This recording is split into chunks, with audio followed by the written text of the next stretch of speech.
Kristina Viirpalu on esimene Eesti disainer, kelle Haapsalu sällimustris kootud pulmakleidid jõuavad Londoni kõrgmoe pruutkeitide nädalale.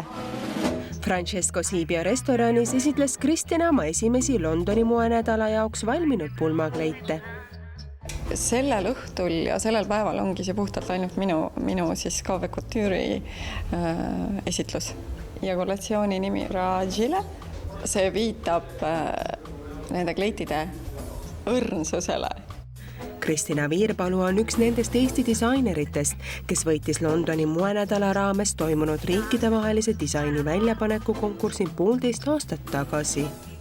Absoluutselt kindlasti sealt sai alguse nagu see nii-öelda lumepall, mis hakkas veerema, et siis tuli järjest neid showsid, neid ülasastumisi veel kord seal Londonis, kui pidevalt tööd teha ja näidata, et ei ole projektid ainult ühekordsed, et inimesed siis võtavad seda nagu tõsisemalt. Ma ei pea ise panustama selle kollektsiooni näitamiseks, et kõik on sealt poolt, Londoni poolt. Õiges tehnikas kootud Haapsalu pitsalli peab saama tõmmata läbi sõrmuse. Päris läbi sõrmuse suurt pulmakleit ei tõmba, aga šokolaadikommikarpi me mahutame need kleidid ära küll. Tohutult töömahukad ja nagu mulle Londoni poolt, siis Londoni moenädala korraldajate poolt on toodud välja just minu kollektsioonide eripära. Et neid nagu kuskil maailmas sellise tehnoloogia ja sellises kontekstis ei tehta. Kaunist pitsist pulmakleiti kandis oma tähtsaimal päeval 2010. aastal nii Vilja Savisaar Toomast kui endine Miss Eesti Karin Järvet. Pigem on see, et inimesed tulevad minu juurde mitte oma visioonidega, vaid tulevad sellepärast, et neile meeldib see, mida ma juba olen loonud. Mis on oluline, et nendes kleitides ma kannan edasi tegelikult Eesti rahvuslikku kultuuri ja juuri.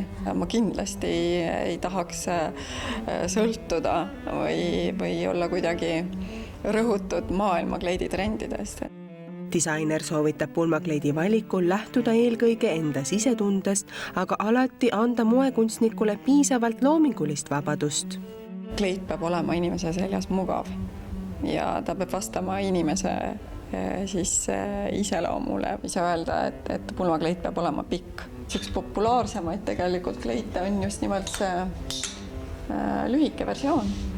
Nende samade kleitidega käisin ka Londonis pressikonverentsil ja seal oli kohal meil umbes 30 ajakirjanikku, kes siis kõik olid väga vaimustunud nendest.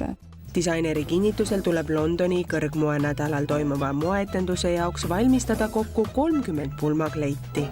Minu jaoks praegult üks efektsemaid lahendusi on traditsionaalsete õite kasutamine tülli peal. See moodustab ihul nagu sellise õite tattoo. Selliseid kleite, mis on algusest lõpuni käsitsi tikitud, kootud, eegeldatud, mis iganes.